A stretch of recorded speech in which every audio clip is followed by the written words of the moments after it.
Everyone, Abhipedia my self रोशनी गौतम। और इस class में हम बात करेंगे यूपीएससी ईपीएफओ में कि हमारी इंडियन इकोनॉमी के जो भी सोर्सेज है वो कहाँ पर अवेलेबल होता है। ईच एंड एवरीथिंग बताऊंगी, आप खुद ऑप्टिमाइज कर सकते हो, यूटिलाइज कर सकते हो इन चीजों के।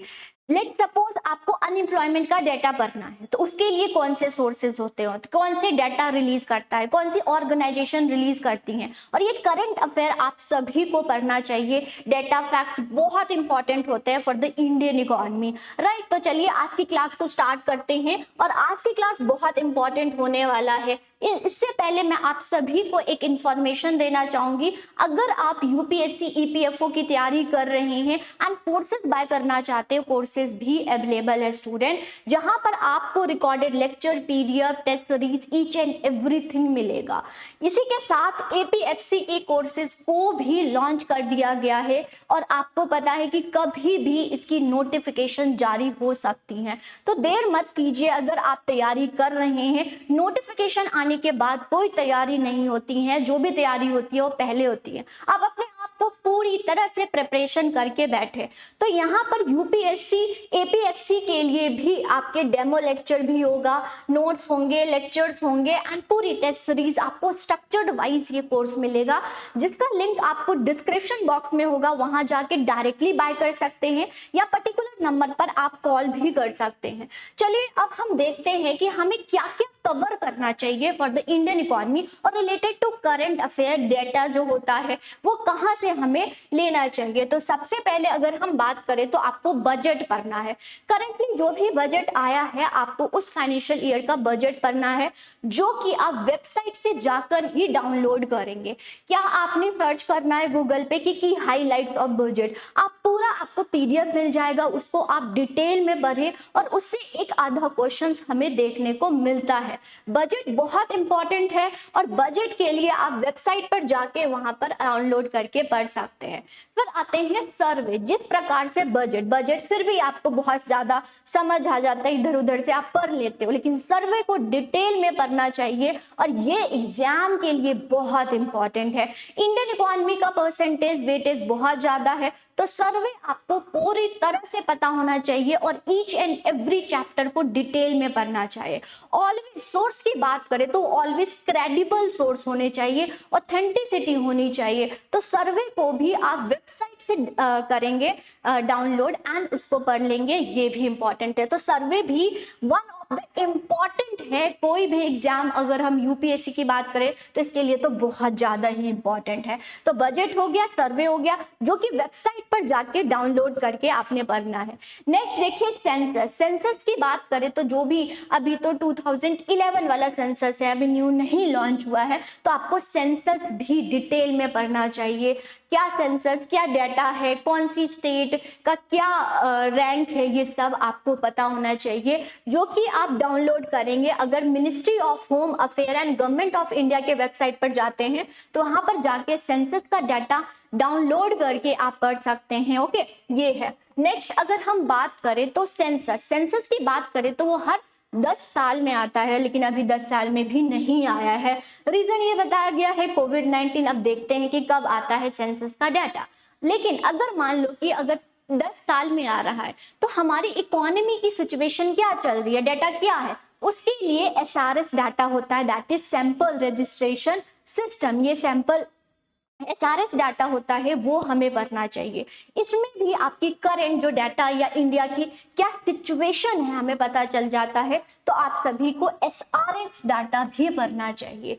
फिर आती है एग्रीकल्चर सेंसस। एग्रीकल्चर सेंसस में हमें एग्रीकल्चर की सिचुएशन पता होती है, कितनी लैंड होल्डिंग है, ओके, कौन से जो है मीडियम फार्मर है, अगर हम देखें तो लार्ज फार्मर, होल्डिंग क्या है, लैंड होल्डिंग क्या है। या सेंसस की बात करें तो वो 10 साल के बाद आता है। एग्रीकल्चर सेंसस की बात करें तो एवरी 5 ईयर आता है। तो सेंसस भी एग्रीकल्चर सेंसस, एग्रीकल्चर की जो सिचुएशन होती है वो हमें पता होती है, तो एग्रीकल्चर के सेंसस को आपको पढ़ना चाहिए।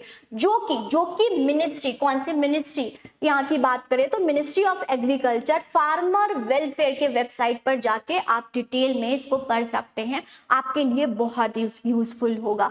कोई आपको बताएगा, अगर मैं आपको बताऊं तो कहीं से आप पढ़ते हैं तो लिमिटेड सोर्सेस होते हैं, आप खुद ऑप्टिमाइज कर सकते हैं, राइट, खुद आप पढ़ सकते हैं और ये बहुत हेल्पफुल होता है। फिर हम बात करें तो नेशनल फैमिली हेल्थ सर्वे आता है, जिसको शॉर्ट में NFHS5 अभी है, जो 5 चल रहा है। तो रीसेंट जो भी आएगी NFSS की बात करें तो रीसेंट जो भी आता है तो वो आपको पढ़ना चाहिए, ये भी आपके लिए बहुत यूजफुल होता है। नेशनल फैमिली हेल्थ सर्वे 6 है, 5 है, जो भी रिसेंटली है इसमें पढ़ते हैं। इसमें हमें क्या पता चलता है, इसमें हमें बेसिकली पता चलता है कि फर्टिलिटी रेट कितनी चल रही है, मॉर्टेलिटी रेट क्या चल रहा है, मोर्टेलिटी रेट क्या चल रही है, ये सब हमें पता चलता है नेशनल फैमिली हेल्थ सर्वे से, राइट। ये है, ये हम पढ़ के जाते हैं। फिर अनएम्प्लॉयमेंट, अगर हम बात करें तो इंडिया में अनएम्प्लॉयमेंट की क्या सिचुएशन है, ये डाटा हम कहाँ से पढ़े, तो ये देखिए इंटरनेशनल लेबर ऑर्गेनाइजेशन के द्वारा इंडिया का अनएम्प्लॉयमेंट रेट जो है वो जारी किया जाता है कि क्या सिचुएशन है इंडिया में अनएम्प्लॉयमेंट रेट। तो इनकी रिपोर्ट पढ़ेंगे एंड देन आपको सिचुएशन पता होगा कि कितना अनएम्प्लॉयमेंट है। ये तो अदर ऑर्गेनाइजेशन, ग्लोबल वर्ल्ड के ऑर्गेनाइजेशन के द्वारा जारी किया जाता है। अगर हम इंडिया की बात करें तो इंडिया में भी जारी किया जाता है, NSSO के द्वारा जारी किया जाता है, जिसका नाम है periodic labour force survey, PLFS जारी किया जाता है। और यहाँ पर अनएम्प्लॉयमेंट की सिचुएशन, लेबर फोर्स क्या है, वर्क फोर्स क्या है, अनएम्प्लॉयमेंट रेट क्या है, जेंडर इनइक्वालिटी कितनी है, मेल की अनएम्प्लॉयमेंट, फीमेल की अनएम्प्लॉयमेंट क्या है, पूरा डिटेल में आपको अनएम्प्लॉयमेंट रेट पता होगा और ऐसे ही आपसे इंफॉर्मेशन पूछ लेंगे। अब हम देखते हैं इंडेक्सेस।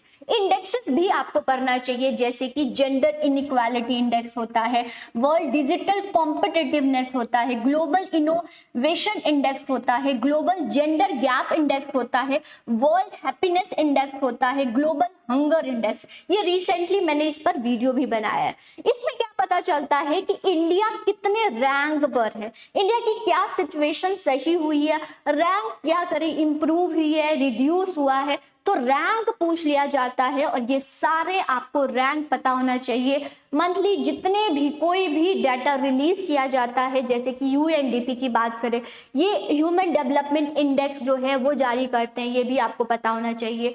अगर ग्लोबल वर्ल्ड की बात करें तो वहां पर HDI रिपोर्ट जारी की जाती है। At the same time India खुद HDI रिपोर्ट भी जारी करता है, तो ये भी आपको पता होना चाहिए। रैंक आपको पता होना चाहिए कि इंडिया का रैंक कितना है, और अगर हम देखें तो हम किससे इंप्रूव हुए हैं या हमारे बियॉन्ड या लोअर लेवल पर कौन है, ये भी हमें पता होना चाहिए। लीस्ट कौन है, टॉप लेवल पर कौन है, जो भी इंडेक्स होगी, right.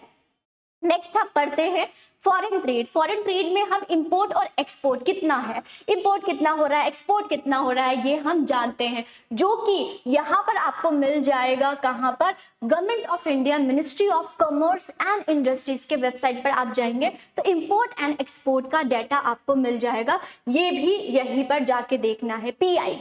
PIB press information bureau बहुत क्रेडिबल सोर्स है। कोई भी गवर्नमेंट की पॉलिसीज का डाटा हो गया या पॉलिसी रिलीज किया जाता है तो कुछ भी आप पढ़ रहे हैं तो PIB से आप पढ़े, जो कि बहुत क्रेडिबल सोर्स है, यहाँ पर आप पढ़ सकते हैं। फिर आता है reserve bank of India, RBI की मंथली बाय मंथली रिपोर्ट भी आती हैं, फाइनेंशियल स्टेबिलिटी रिपोर्ट भी आती हैं जो कि 6 मंथ की होती हैं, तो सारे डाटा पढ़ सकते हैं। फॉरेन रिजर्व हमारी कंट्री में कितना है, इंडिया के पास कितना है, कौन सी फॉरेन रिजर्व ज्यादा है, ये सब आप RBI के वेबसाइट पर से पढ़ सकते हैं।